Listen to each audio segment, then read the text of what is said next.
ทักทายสบายดีทุกคนพบพอกันคือเก่าในมื้อนี้มื้อวัน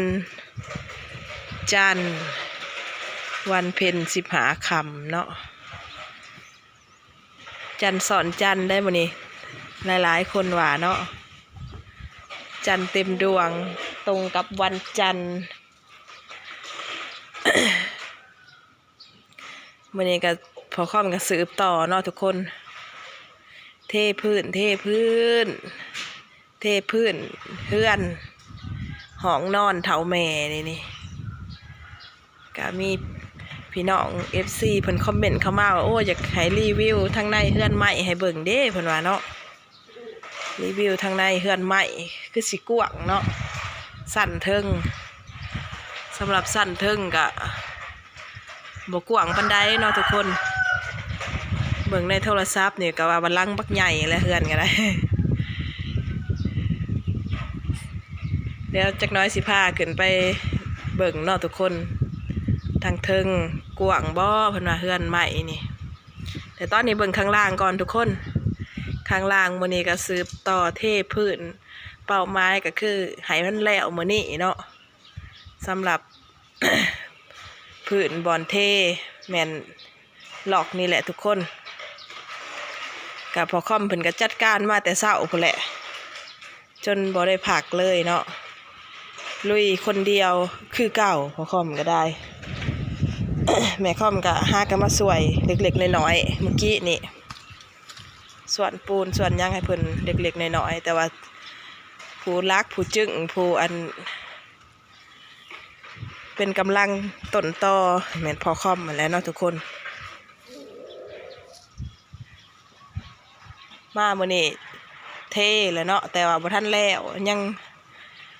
งปัดยังกวาดอยู่เนี่ยนี่ล่ะคาดว่ามื้ออื่นพุ่นแหละสิสำเร็จเนาะทุกคนเพื่อเสร็จเพื่อทูหน้าตาเพิ่นห้องนอนเฒ่าแม่นี่มันคือมืดหรือคือแต่ว่าอย่ามืดไรกว่าเฮ้ยมื้อนี้ก็ล่มต่างมื้อวานเป็นหัวถึนมาเนาะอันนี้คือห้องนอนเนาะทุกคนผู้มานอนก่อนเหมือนตะลุยเนาะแขนอู่นอนตั้งแต่บ่ทันได้ก่อฟ้า3 ห้องนี่นะคันแม่นขันเฮ็ดเป็นห้องก็ได้อีก3 ห้องเนาะห้องละ4 เมตรเนาะ4 คูณ 4รวมเบิดนี่ก็พอดีความยาวนี่12 เมตรความกว้างไปทางนี้ก็สิประมาณ12คือกันนั่นแหละทุกคนสิประมาณ11-12นี่แหละความกว้างของทางผลได้ของตัวเทพื้นอยู่เดี๋ยวนี้หลวงมาฮอดอันตัวอันก่อขันแล้วเนาะก็อดออมรอมหลิดมาเนาะทุกคนเฮ็ดหน้าปีนี่ก็เขาน้ำ3 ปลาก็คล้ายม่วนใส่นี่เบิดอิงใส่ความจำเป็นความเหียกห้องต้องการของแม่และเพิ่นคือเขาว่าในคลิปก่อนนั่นแหละขึ้นเฮือนลงตารางลำบากแห้งก็เลยตัดสินใจเนาะ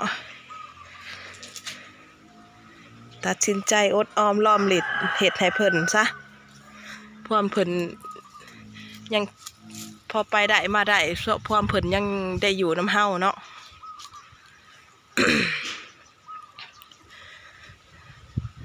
ก็ได้เอื้อยได้น้องเพิ่นซอยแน่ผู้เล็กผู้น้อยเนาะคันถอดแม่ค่อมผู้เดียวนี่ก็คือสิยังบ่ทันได้ปานนี้เนาะแม่ใหญ่เขียวเพิ่นก็ซอยแม่ใหญ่เขียวแล้วก็อ้าย2 คนเนาะซอยนำผู้เล็กผู้น้อยตื่มกันลักๆแล้วก็แม่นแม่ค่อมและทุกคนเพราะว่าแม่ค่อมอยู่นำแม่เนาะพูนพาห้อยตีนไว้อีกเลยไก่น้อย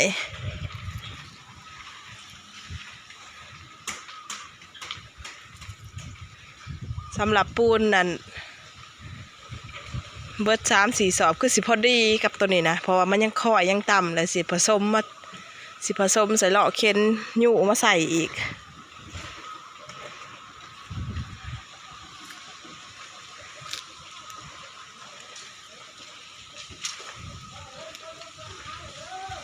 ลงมาเห็นยังลงมาบอกว่าคนลงไปหาเลยเด้อพนาเท้าแม่เท้ารวยแล้วสิลงมาขึ้นมาทางเฮือนเนาะมารีวิวให้พี่น้องได้เบิ่งนะเฮือนกับสิ6ประมาณนี่แหละทุกคน6 เงิน6 ค่ำว่าติเฮือนครัวนี่นะขึ้นมาทางหลังบ้านทางคันไดบ่อนเฮือนหลังต่ำเนาะหมอเขาหมอแกงนี่โทรไปใช่แม่โทรไปเห็นยังโหอันนี้ก็บอนอยู่บอนกินบอนนอนคือเก่าคือเดิมจักเห็ดบ่เป็นคือกันลูกชายกับพ่อได้อันนั้นอยู่เป็นหมู่เท่าแม่ช่วงนี้บ่มีเวลาเนาะบ่มีเวลาเหยาะลูกเหยาะเต่าดอกค่าแต่ทำการทำงานขึ้นมาพาเคลื่อนเทิงนี่เด้ทุกคน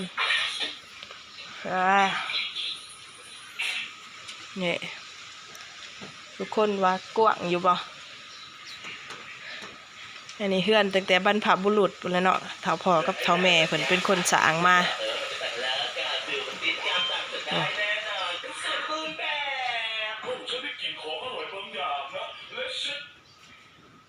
อันนี้บ่อนนอนเฒ่าแม่เพิ่นปวดแข้งปวดขาแห้งเพิ่นแหละมานอนอยู่บ่อนนี่เนาะเพิ่นอาศัยลูกไปเบาไปยังเบาก็ใส่แพมเพิร์สแล้วเนาะทุกคนแพมเพิร์ส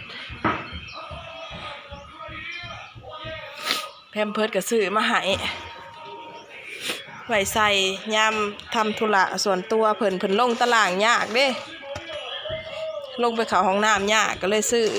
มาให้เนาะไว้ทำธุระส่วนตัวนักเบาบาดเจ็บแข้งเจ็บขามากโอ้ยพี่น้องเอ้ยขึ้นเฮือนลงตารางบ่ได้หมดแล้วจังว่าเล่งเล่าอยากได้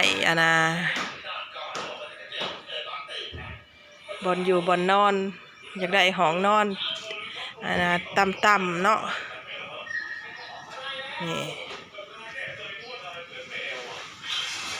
ผ้าเสร็จตอกเสร็จตีนกับหุ่งอยู่เนาะมื้อนี้ย่างออกมาทางนี้ก็สิซอดมาใส่อันนี้เด้บันไดนี่แบนบอนแนมขึ้นมาเนาะเนี่ยนี่ก็สิเป็นอีกห้องนึงห้องนอนเท่าแม่คือกัน